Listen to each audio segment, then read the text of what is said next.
Have you ever asked yourself, for what will I be remembered in this life? You may be familiar with the old movie, old black and white, maybe not, called I Remember Mama.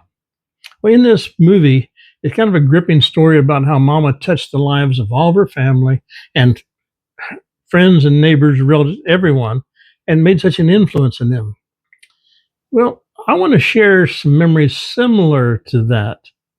See, my mom's parents owned a shoe repair shop in Springfield, Ohio, for about 50 years, I believe. In the back of that shop, Overman's Shoe Repair, was a small bathroom. And they used to hang in that bathroom an old schoolhouse clock. The clock had an interesting history about how it came to be there. The story is related to me by my grandfather. Was that during the Depression days back in the 1930s, a man came into the repair shop one day and he had holes in the soles of his shoes. And he desperately needed to get those fixed, but he had no money. But what he did have was an old schoolhouse clock. Wasn't in the best shape, but that's what he had.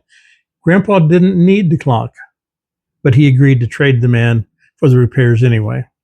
So, not really needing the clock, Grandpa took and hung it in the bathroom in the back of the shop, little 3 by 3 room where it was never seen by anyone. It was forgotten, if you will, at least until I came along. And I don't really remember when I first discovered the clock.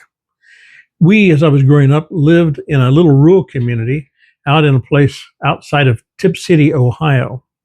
We didn't go to the shoe repair shop very often. Uh, Usually we would go up to Grandma and Grandpa's on Sunday afternoon after church. Dad was off work. We would go to their house and visit. The shop was closed. On occasions, though, I would go and spend 2 weeks or better at my grandparents' home during the summer months. What an adventure that was for a young boy from the country, staying with Grandma and Grandpa in the city. Every morning, Grandma would fix us a hot breakfast, and Grandpa would go to the shop in the machine. Now, you may not know what the machine was, but back in the 50s and 60s, or 50, 60 years ago, that's what people called their automobiles sometimes. That's what Grandpa called his automobile, the machine. Well, after Grandpa left for work, Grandma and I would clean up. She would clean up, I would mess around. And then the big adventure would begin. We would walk down to the bus stop, down by the ice cream store, catch the bus, and go down to Selma Avenue, where the shop was located. And that city bus was an amazing adventure for a young boy from the country. Traveling on a huge bus and seeing things I had never seen before. The big buildings, houses crammed together, the people everywhere. Yeah, I didn't understand how people could be happy living that close to one another. I was used to country, farm fields, goats, chickens, sheep, all those things, and it was an amazing thing to me. I remember one time Grandma had to do some shopping in downtown Springfield, so we got on the bus and went to downtown Springfield. And I walked around with her looking up in amazement at the huge buildings.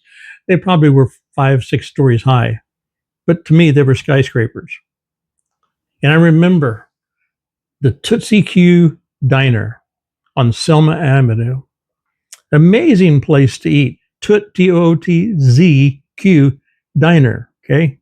It was just one door down from the shop. And it was my first experience for eating out, really. And I remember the cheeseburgers and the fries, and occasionally they would let me have a milkshake. In my memory, you can't get a better hamburger than what I had in that little diner. Whatever the adventure may be, we always ended up eventually back at the shop. That's what they called it, the shop. Okay. And the first thing I would do is I would head to the bathroom, climb up on the toilet, and wind that clock and get the pendulum started. No one else ever noticed the clock, it seemed. Whenever I went, the pendulum would stop, the clock was unwound.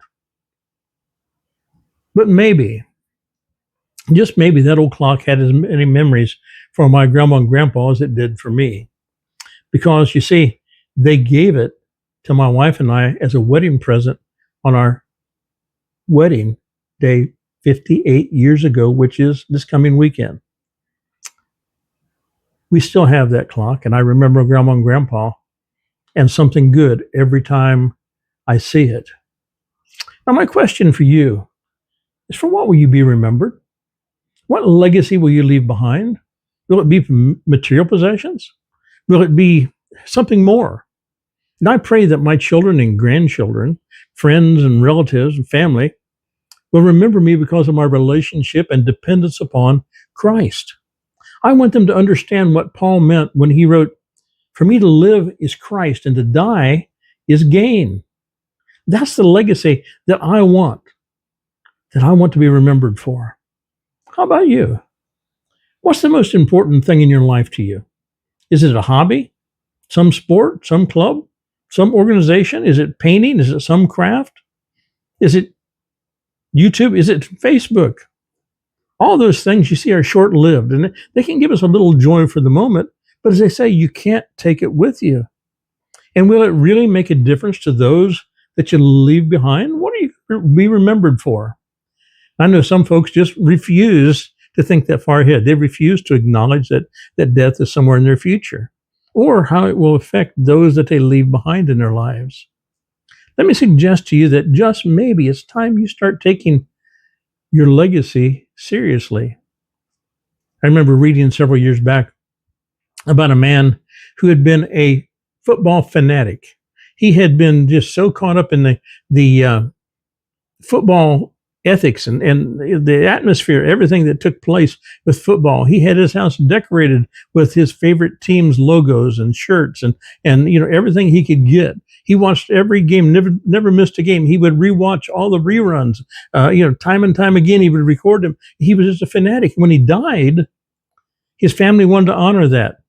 So they actually set up a lazy boy recliner in the front of the mortuary with him laid out in a lazy boy recliner, wearing a football jersey, having a blanket on his lap with the team logo on it, with a big screen TV over to the side playing constant reruns of the team's pivotal moments.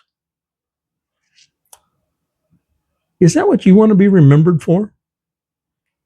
Honestly, what do you think will be your legacy? What are you going to be remembered for as far as touching people's lives? Now, let me ask you again, if you would, subscribe to my video if you would. It really would mean the world to me to do that. And if you can, click that little like button.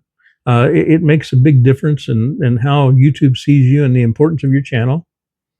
And it would mean a lot to me if you just comment and let me know what you thought of my video, and if it touched you, if it didn't touch you, if there's something I can do to improve it, let me know, and I would appreciate that greatly. So you have a great day today, and think about what your life eventually is going to be. Have a good day.